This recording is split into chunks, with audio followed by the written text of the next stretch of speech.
একদিন বাড়িতে কেউ ছিল না, তাই পাশের বাড়ির এক আন্টি আমাকে তার বাড়িতে ডাকলেন। আমি ভাবলাম হয়তো তার কোনো কাজের সাহায্য দরকার। তাই আমি তার বাড়িতে গেলাম। সেখানে গিয়ে দেখি আন্টি লাল রঙের একটি সুন্দর শাড়ি পরে আছেন। এই শাড়িতে তাকে অনেক সুন্দর আর আকর্ষণীয় লাগছিল। তিনি আমাকে তার ঘরের ভিতরে নিয়ে গেলেন। তিনি বললেন, আমার বাসায় কেউ নেই, তাই তোমার একটু সাহায্য দরকার। তোমাকে কিছু নতুন বিষয় শিখাবো। তার কথাগুলো শুনে আমি কিছুটা অবাক হলাম। কিন্তু পরে বুঝলাম তিনি আমাকে কিছু কাজে সাহায্য করতে বলছেন। দিনভর ভীষণ ক্লান্ত ছিলাম, তাই আন্টি আমাকে তার ঘরে বিশ্রাম নিতে বলল। বিছানায় শুয়ে পড়তেই আমি গভীর ঘুমে আচ্ছন্ন হয়ে গেলাম। সকালে ঘুম ভাঙতেই দেখলাম দীপ্তি আন্টি আমার পাশে শুয়ে আছে। তার হাত আমার বুকের উপর রাখা। এমন অবস্থায় তাকে দেখে আমি একটু দূরে সরে গেলাম। মনে হলো হয়তো রাতে ঠান্ডা লাগায় সে পাশেই এসে শুয়ে পড়েছে। আর ঘুমের ঘোরে আমি তা বুঝতেই পারিনি। যেই আমি উঠলাম, আন্টিরও ঘুম ভাঙল। তখন আমি তাকে বললাম, দীপ্তি আন্টি, তুমি আমার পাশে কেন শুয়েছিলে? দীপ্তি আন্টি জবাব দিল, আমি আসলে বাইরে সোফায় শুয়েছিলাম, কিন্তু রাতে খুব ঠান্ডা লাগছিল, তাই তোমার পাশে এসে শুয়ে পড়েছি। এই বলে আন্টি আমাদের নতুন বাড়ির নির্মাণ প্রায় শেষ হয়ে আসছিল। তাই আমি প্রায়ই সেটি দেখতে যেতাম। নতুন বাড়িটি আমাদের মূল বাড়ি থেকে প্রায় 15 কিমি দূরে ছিল। একদিন সেখানে কাজ দেখতে গিয়েছিলাম। তখন পাশের বাড়ির একজন আন্টি প্রায়ই আমাকে চা বা পানি খাওয়ার জন্য ডাকতেন। তার এই আন্তরিক আমন্ত্রণে একদিন আমি তার বাড়িতে গেলাম। সেই দিন তিনি আমার সাথে অনেক কথা বললেন এবং কিছু নতুন বিষয় আমার সাথে শেয়ার করলেন। পাশের বাড়ির আন্টি বেশ আত্মবিশ্বাসী ভঙ্গিতে কথা বলছিলেন এবং তার শাড়ি কিছুটা ভিন্নভাবে পরা ছিল। বাড়িতে ঢোকার পর তিনি আমাকে চা খাওয়ার জন্য জিজ্ঞেস করলেন। আমি বললাম, আমি চা খাই না, কিন্তু তিনি জোর দিয়েই চা বানিয়ে দিলেন। যখন তিনি আমাকে চা দিলেন, তখন তার হাত আমার হাতে হালকা করে স্পর্শ করল। সেই মুহূর্তে আমি কিছুটা অদ্ভুত কিছু অনুভব করলাম, তবে আমি তখনও বিশ্বাসটিকে মজা হিসেবেই নিয়েছিলাম। এরপর তিনি বললেন, আজ তুমি ঠিক সময় এসেছ। বাসায় কেউ নেই, আমার একটু সাহায্য দরকার। আমি ভাবলাম হয়তো কোনো কাজের সহায়তা দরকার, কিন্তু পরে তিনি আমাকে তার ঘরের দিকে নিয়ে গেলেন। আমি কখনো ভাবিনি যে সেদিন এমন কিছু ঘটতে পারে। বন্ধুরা, আজকের গল্পটা অনেক বেশি স্পেশাল, তাই সবাই রেডি হয়ে যাও। কেউ মিস করো না। আর দয়া করে গল্পগুলো ভালো লাগলে ভিডিওটি লাইক, শেয়ার এবং চ্যানেলটি সাবস্ক্রাইব করো প্লিজ। আমি অরিন্দম, বয়স 22 বছর। আমাদের পরিবারের আর্থিক অবস্থা খুব ভালো ছিল না, তবে কঠোর পরিশ্রম করে আমি বেশ কিছু টাকা সঞ্চয় করতে পেরেছিলাম। আমার স্বপ্ন ছিল বাবা মাকে ছোট বাড়ি থেকে বের করে বড় একটি বাড়িতে নিয়ে আসার। আমাদের নতুন বাড়ির নির্মাণ প্রায় শেষ হয়ে আসছিল, তাই আমি প্রায়ই সেখানে যেতাম। একদিন আমি লক্ষ্য করলাম সামনের বাড়ির একজন 32 বছরের মহিলা আমাকে দেখছেন। আমি আমার কাজে ব্যস্ত থাকতাম, তবে যখনই তাকাতাম দেখতাম তিনি আমাকে গভীরভাবে দেখছেন। একদিন তিনি হাতের ইশারায় আমাকে ডাকলেন। আমি তার কাছে গেলে তিনি হেসে বললেন, কি নতুন বাড়িতে কবে উঠছ? তোমাদের বাড়ির কাজ কবে শেষ হবে? এভাবে আমাদের আলাপ শুরু হলো। তার নাম ছিল দীপ্তি। আমি প্রথমে তাকে আন্টি বলে সম্বোধন করেছিলাম। দীপ্তি আন্টি আমাকে প্রায় দেখতেন। তার বাড়ি আমাদের নতুন বাড়ির সামনেই ছিল, তবে খুবই সাধারণ একটা বাড়ি ছিল। তিনি সাধারণ জীবনযাপন করতেন এবং সবসময় শাড়ি পরতেন, যা তাকে আরও আকর্ষণীয় করে তুলত। যেহেতু কিছুদিন পর আমরাও ওই এলাকায় বসবাস করব, তাই মাঝে মধ্যে তার সাথে কথা হতো। তবে এর বেশি কিছুতে আমার আগ্রহ ছিল না। আমি 2 বছর বয়সী একজন তরুণ, আর দীপ্তি একজন 32 বছরের মহিলা। একদিন যখন আমাদের নতুন বাড়ির নির্মাণ কাজ চলছিল, আমি সেখানেই একটি চেয়ারে বসেছিলাম। ঠিক তখনই দীপ্তি আন্টি সন্ধ্যায় আমার জন্য 1 কাপ চা নিয়ে আসলেন। তিনি বললেন, সকালে থেকে দেখছি তুমি খুব মনোযোগ দিয়ে তোমার বাড়ির কাজ দেখছ। দীপ্তি আন্টির এই আন্তরিক আচরণে আমি মুগ্ধ হলাম, কারণ এমন ভালো প্রতিবেশী আমাদেরও প্রয়োজন ছিল। তার কথাবার্তা অনেক সুন্দর ছিল। আমার বাবা মা অনেক কঠিন সময় পার করেছেন এবং অনেক পরিশ্রম করে আমাকে পড়াশোনা করিয়েছেন। আমাদের পরিবারে আমি, আমার বাবা মা এবং আমার এক 5 বছর বয়সী ছোট ভাই ছিল। সম্প্রতি আমি আমার ছোট ভাইকে অন্য শহরের একটি কলেজে ভর্তি করিয়েছি এবং সে এখন সেখানে পড়াশোনা করছে। নতুন বাড়ির নির্মাণের বিষয়ে বাড়ির কারোই সঠিক ধারণা ছিল না। আমার পড়াশোনা শেষ হওয়ার পরপরই আমি একটি চাকরি শুরু করি। কিছু মাস চাকরি করার পর আমি নিজের ব্যবসা শুরু করি। অল্প সময়েই সেই ব্যবসায় ভালো লাভ হয়। যার কারণে আমি আজ এই বাড়িটি নির্মাণ করাতে সক্ষম হয়েছি। আমি আমার বাবা মায়ের জন্য খুবই খুশি ছিলাম, কারণ তারা অনেক কিছু সহযোগ করেছেন। আর আমার ভাইও ভালোভাবে পড়াশোনা করছিল। মাঝে মধ্যে আমি তার হোস্টেলে গিয়ে দেখা করতাম। একদিন আমি বাড়ির নির্মাণ কাজ দেখতে গেলাম, যাতে সব ঠিকঠাক চলছে কিনা তা নিশ্চিত করতে পারি। আমি যখন আমাদের নতুন বাড়ির নির্মাণ কাজ দেখতে গেলাম, তখন বুঝলাম কিছু জিনিস যা আমি বিদেশ থেকে অর্ডার করেছিলাম সেগুলো আসতে দেরি হচ্ছে। তাই বাড়ির কাজ শেষ হতে আরও কিছুটা সময় লাগবে। কাজের পরিস্থিতি দেখে আমি বাড়ি ফিরে যাওয়ার জন্য প্রস্তুতি নিচ্ছিলাম। তখন হঠাৎ লক্ষ্য করলাম আন্টি তার বাড়ির দরজায় দাঁড়িয়ে আমাকে দেখছেন। জানি না কেন তিনি সবসময় আমার দিকে অপলক দৃষ্টিতে তাকিয়ে থাকেন। যখন আমার চোখ তার দিকে পড়ল, তার দৃষ্টিতে যেন কিছুটা ভিন্নতা অনুভব করলাম। তার চেহারায় এমন কিছু ছিল যা আমার কাছে নতুন লাগছিল, কারণ আগে তাকে এমনভাবে দেখিনি। সে আমাকে হাত নাড়িয়ে ইশারা করল। আমিও তাকে হাত নাড়িয়ে সাড়া দিলাম এবং সেখান থেকে বেরিয়ে এলাম। দীপ্তি আন্টির এই আচরণে আমি কিছুটা অবাক হলাম, কারণ আমাদের মধ্যে খুব বেশি আলাপ পরিচয় ছিল না।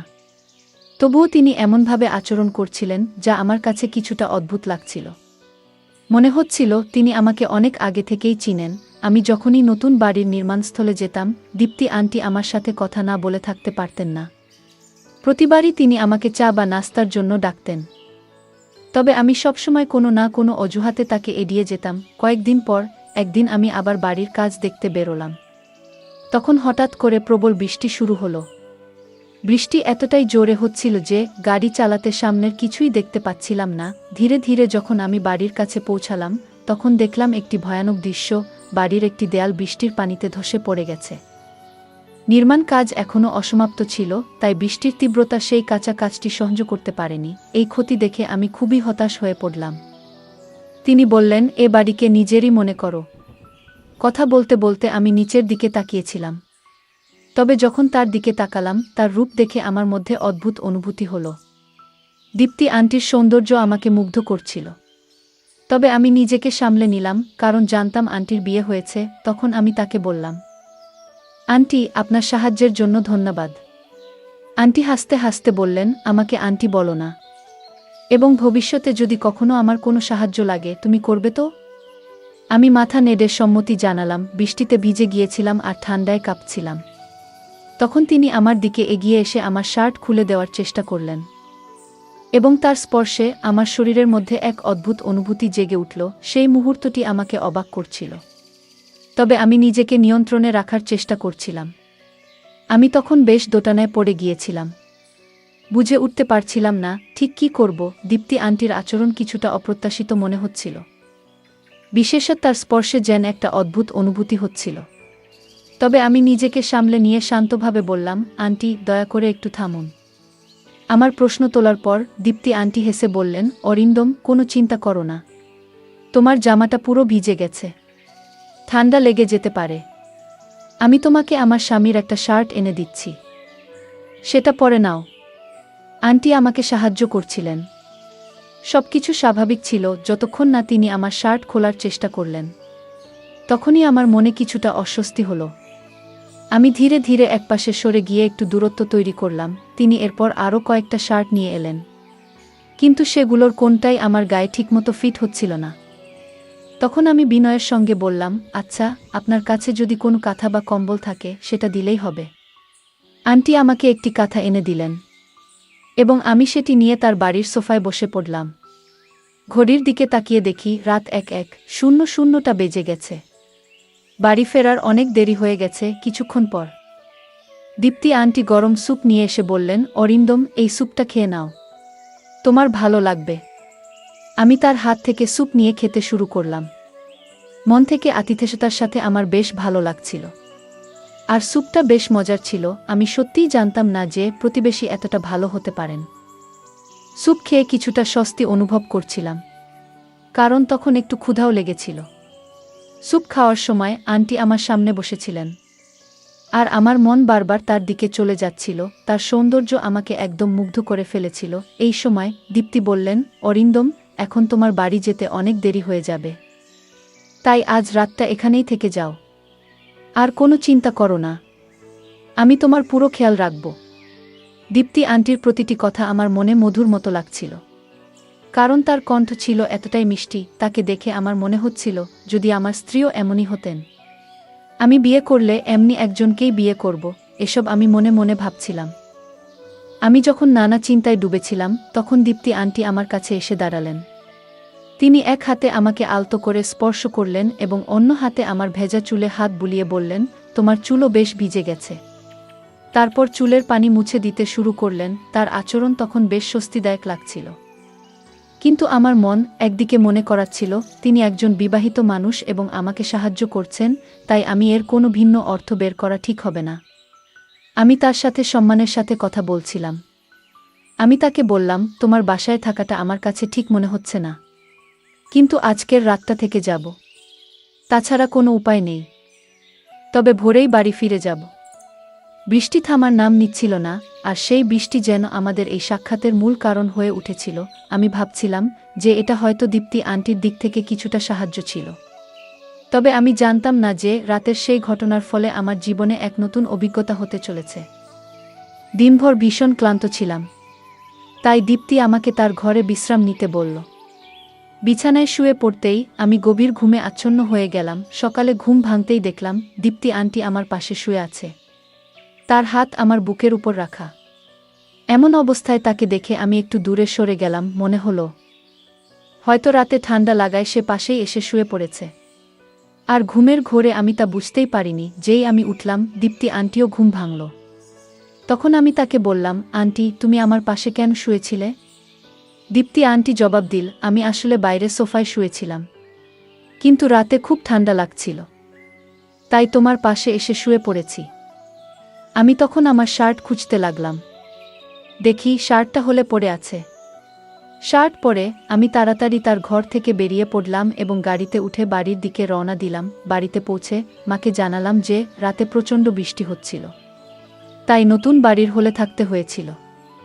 আমি কিছুক্ষণ থেমে গিয়েছিলাম স্নান করার জন্য। বাথরুমে গিয়ে যখন শার্ট খুললাম তখন আয়নায় যা দেখলাম তাতে আমি পুরোপুরি হতবাক হয়ে গেলাম।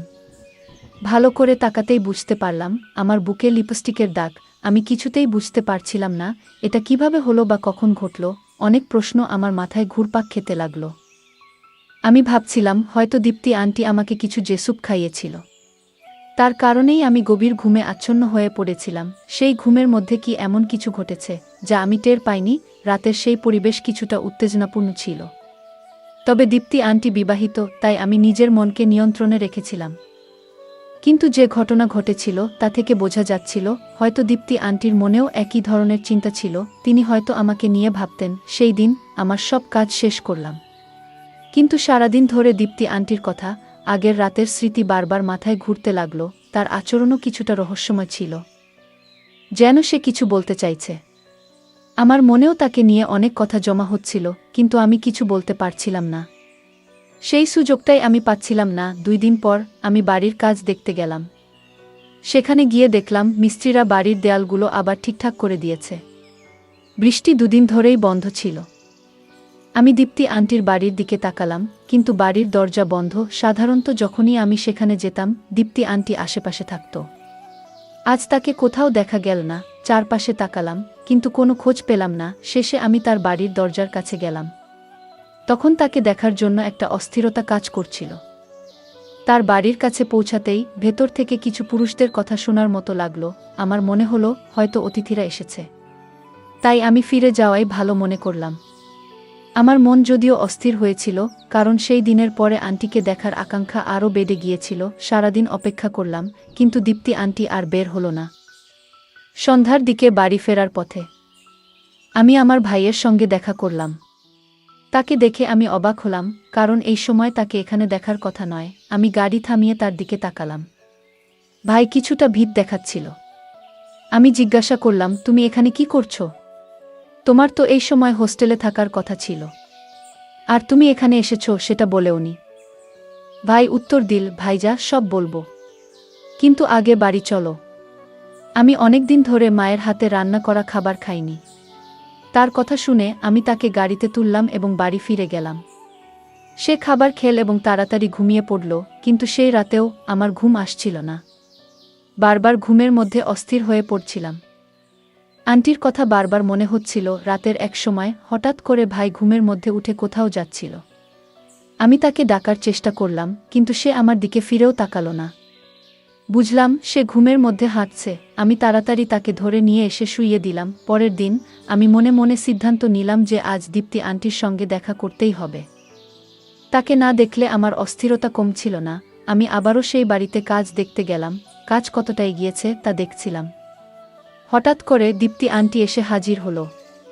আজ সে সাধারণ একটি শাড়ি পরেছিল, কিন্তু তাকে দেখে আমার মনে পড়ল আগের রাতের সেই স্মৃতি। শাড়িতে আজ আন্টিকে অসাধারণ লাগছিল। তার প্রতি আমার মুগ্ধতা বাড়ছিল। মনে মনে আমি তার ভাবনায় ডুবে যাচ্ছিলাম। ঠিক তখনই দীপ্তি আন্টি কথা বলতে শুরু করল। অরিন্দম, তোমার একটু সাহায্য চাই। তুমি কি আমার সঙ্গে যাবে?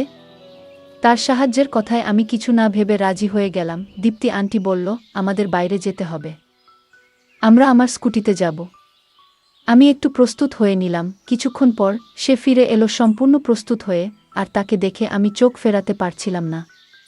তাকে আজ মনে হচ্ছিল আরও সুন্দর লাগছে। আমরা স্কুটিতে চড়ে রওনা হলাম এবং কিছু সময় পরে একটি পুরনো বাড়ির কাছে পৌঁছালাম। বাড়িটা বেশ বড় ছিল। আমি জিজ্ঞাসা করলাম, দীপ্তি আন্টি, তুমি আমাকে কোথায় নিয়ে এসেছ? সে বলল, আমার বাড়ির আশেপাশে কিছুটা সম্মান আছে, তাই তোমাকে এখানে নিয়ে এসেছি। এখানে আমার এক বন্ধুর ঘর আছে। আমরা সেই বন্ধুর ঘরে পৌঁছালাম। আমার মনে একটা চিন্তা ঘুরছিল, হয়তো আজ আমার মনের ইচ্ছাগুলো পূরণ হতে চলেছে। এই ভাবনায় আমি তার পিছু পিছু চললাম। স্কুটি থেকে নেমে আন্টি আমাকে নিয়ে বাড়ির এক কোণে ছোট্ট ঘরে গেল। ঘরে ঢুকে দেখলাম সেখানে একটা বিছানা আর পাশে একটি পানির কলস রাখা ছিল। দীপ্তি আন্টি বিছানায় বসে পড়ল। ঘরটা ছিল শান্ত আর খানিকটা অন্ধকারাচ্ছন্ন, তবে আমার মন সম্পূর্ণ অন্য কিছুতে নিবদ্ধ ছিল। আমি বিছানায় বসেছিলাম। কিছুক্ষণের মধ্যেই ঘরে 4 জন শক্তিশালী লোক ঢুকে পড়ল। তাদের দেখে আমি কিছুটা অবাক হয়ে গেলাম। বুঝতে পারছিলাম না এখানে কি ঘটছে। দেখলাম তাদের মধ্যে 2 জনের হাতে ক্যামেরা আছে এবং হঠাৎ করে ঘরের বরাবর লাইটগুলো জ্বলে উঠল। আমি দীপ্তি আন্টিকে জিজ্ঞাসা করলাম, দীপ্তি আন্টি, এটা কি হচ্ছে? কিন্তু সে কোনো কথা বলার জন্য প্রস্তুত ছিল না। মুখে স্কার্ফ বাঁধা ছিল তার। আমি তার কাছে জানতে চাইতেই একটি ভারী মহিলার প্রবেশ হলো ঘরে। সে এসে আমার পাশে বসল। একদিকে ছিল আন্টি আর অন্যদিকে সেই মহিলা। আমি জোরে চিৎকার করে বললাম, এখানে কি চলছে? তখন সেই 4 জনের একজন বলল, তুমি যতই চিৎকার করো এই ঘর থেকে কোনো শব্দ বাইরে যাবে না। এটা শুনেই আমি বুঝতে পারলাম আমার সঙ্গে কিছু ভয়ঙ্কর কিছু ঘটতে চলেছে। তখনই তাদের একজন একটি বড় ছুরি বের করল এবং তা আমার দিকে এগিয়ে ধরল। আমি প্রচণ্ড ভয়ে কাঁপতে লাগলাম। সে বলল, এখন তোমাকে আমাদের নির্দেশ মতো কাজ করতে হবে, না হলে তোমার জীবন বিপন্ন হবে। আমি ভয়ে দিশেহারা হয়ে পড়েছিলাম। তখনই বুঝলাম আমি এক ভুল জায়গায় এসে পড়েছি এবং দীপ্তি আন্টির উপর ভরসা করে আমি নিজেকে একটি ভয়াবহ পরিস্থিতিতে ফেলে দিয়েছি। আমি বুঝতে পারছিলাম যে দীপ্তি আন্টির প্রকৃত অভিপ্রায় অন্য কিছু। সেই মহিলা এবং আন্টি আমার সাথে অদ্ভুত আচরণ করতে লাগলেন, আর ক্যামেরা হাতে থাকা লোকগুলো সেই মুহূর্তগুলো বন্দি করতে শুরু করল। তখনই আমার মনে হলো আমি একটা ফাঁদে আটকে গেছি। ঠিক সেই মুহূর্তে কেউ বাইরে থেকে দরজায় জোরে ধাক্কা দিল। দরজা খোলেনি, তাই সেটি ভেঙে ফেলা হলো। পুলিশ ঘরে ঢুকতেই দীপ্তি আন্টি ভয়ে থরথর করতে লাগল। পুলিশ এসে সেই লোকগুলোকে গ্রেপ্তার করল। তারা আসলে একটি চক্রের সদস্য ছিল, যারা নারীদের ফাঁদে ফেলে তরুণদের থেকে অর্থ আদায় করত। দীপ্তি আন্টি আগেও এমন অনেক কাজ করেছে, আর আমার ছোট ভাইও এই প্রতারণার শিকার হয়েছিল। এই কারণেই আমরা দীপ্তি আন্টিকে ধরার জন্য পরিকল্পনা করেছিলাম। আমার ভাই আমাকে সবকিছু খুলে বলেছিল, কিভাবে আন্টি তাকে ফাঁদে ফেলেছিল। সে হোস্টেল থেকে ফেরার পথে দীপ্তি আন্টির সঙ্গে পরিচিত হয়েছিল এবং ধীরে ধীরে প্রতারণার শিকার হয়। আসলে দীপ্তি আন্টির আসল নাম দীপ্তি নয়। সে এবং তার দল যুবকদের ফাঁদে ফেলে তাদের কাছ থেকে টাকা আদায় করত। আমি পুরো বিষয়টি পুলিশকে জানাই এবং পুলিশ আমাদের সাহায্যে এই চক্রটিকে ধরার জন্য একটি পরিকল্পনা তৈরি করে। দীপ্তি আমার ভাইয়ের সঙ্গেও এমন একটি ভিডিও ধারণ করেছিল এবং তার কাছ থেকে প্রচুর টাকা দাবি করেছিল। আমার ভাই কিছু টাকা দিয়েছিল, কিন্তু তারা তাতে সন্তুষ্ট হয়নি। তারা আমার ভাইকে ব্ল্যাকমেইল করতে থাকে এবং আরও অর্থ আদায়ের চেষ্টা করছিল। আমার ভাই এ ঘটনা আমাকে গভীরভাবে নাড়া দিয়েছিল। রাতের বেলা যখন আমি আমার ভাইকে বাড়িতে নিয়ে এসেছিলাম, তখন দেখলাম সে এক কোণে বসে কাঁদছে। আমি তাকে সান্ত্বনা দিয়ে সব কথা জিজ্ঞাসা করলাম। অনেক সাহস সঞ্চয় করে সে আমাকে পুরো ঘটনা জানালো। তার সেই সাহসের কারণেই আমি দীপ্তি এই প্রতারণামূলক চক্রের পর্দা ফাঁস করতে পেরেছিলাম। আমাদের বাড়ির সামনে যে বাড়িটা দীপ্তি ভাড়া নিয়েছিল সেটাও সে ভুয়া পরিচয় ব্যবহার করে ভাড়া নিয়েছিল। আমার ভাই এই ঘটনাটি তার জীবনে বড় মানসিক আঘাত হেনেছে, যার জন্য সে ডিপ্রেশনে চলে গিয়েছিল। তাকে সুস্থ করতে অনেক সময় লেগেছিল। এই কারণেই আমরা দীপ্তি আন্টিকে ধরার জন্য পরিকল্পনা করেছিলাম। আমার ভাই আমাকে সবকিছু খুলে বলেছিল, কিভাবে আন্টি তাকে ফাঁদে ফেলেছিল সে হোস্টেল থেকে ফেরার পথে। দীপ্তি আন্টির সঙ্গে পরিচিত হয়েছিল এবং ধীরে ধীরে প্রতারণার শিকার হয়। আসলে দীপ্তি আন্টির আসল নাম দীপ্তি নয়। সে এবং তার দল যুবকদের ফাঁদে ফেলে তাদের কাছ থেকে টাকা আদায় করত। আমি পুরো বিষয়টি পুলিশকে জানাই এবং পুলিশ আমাদের সাহায্যে এই চক্রটিকে ধরার জন্য একটি পরিকল্পনা তৈরি করে। দীপ্তি আমার ভাইয়ের সঙ্গেও এমন একটি ভিডিও ধারণ করেছিল এবং তার কাছ থেকে প্রচুর টাকা দাবি করেছিল। আমার ভাই কিছু টাকা দিয়েছিল, কিন্তু তারা তাতে সন্তুষ্ট হয়নি। তারা আমার ভাইকে ব্ল্যাকমেইল করতে থাকে এবং আরও অর্থ আদায়ের চেষ্টা করছিল। আমার ভাই এ ঘটনা আমাকে গভীরভাবে নাড়া দিয়েছিল। রাতের বেলা যখন আমি আমার ভাইকে বাড়িতে নিয়ে এসেছিলাম তখন